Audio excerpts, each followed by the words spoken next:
military situation in Ukraine continues to be tense as Russian forces are gradually approaching the capital Kyiv.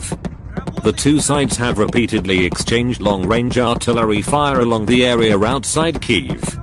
In the city of Irpin, about 25 kilometers northwest of Kyiv, after being bombed by Russia, it was completely ruined.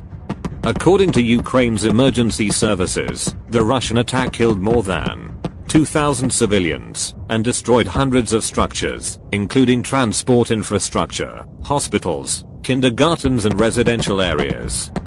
The fighting has displaced more than 1.5 million people from Ukraine to neighboring countries.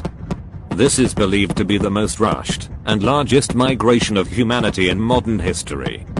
"We used to go out to hunt them down and destroy them," said Volodymyr, the captain of the Ukrainian Special Forces, which every day tries to push through the outskirts of Kyiv into the heart of the capital. And every day Ukrainian Special Forces tried to force the Russians to retreat, leaving their tanks and armored personnel carriers on fire. The front lines on the outskirts of Kyiv have largely remained intact since the first day of the war, February 24th, when Russian forces from Belarus flooded in and attacked northern Ukraine. In some places, including the neighboring Kyiv town of Bucha, the Russians were also pushed back. Ukraine is fighting in a way that no one expected and stressed that Kyiv will not fall, said Mikhailo Podolyak, an advisor to Ukraine's president and a member of Kyiv's delegation to the ceasefire talks with Russia.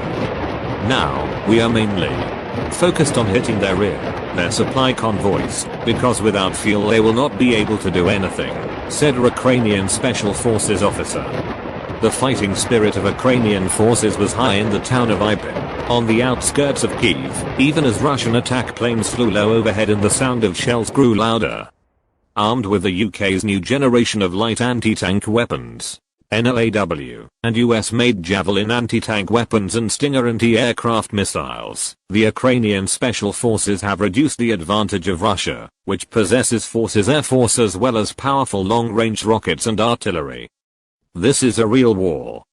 No one is really ready from the start, because no one really believes that Russia will attack," said Alyona Pavlova, a special agent from Irpin.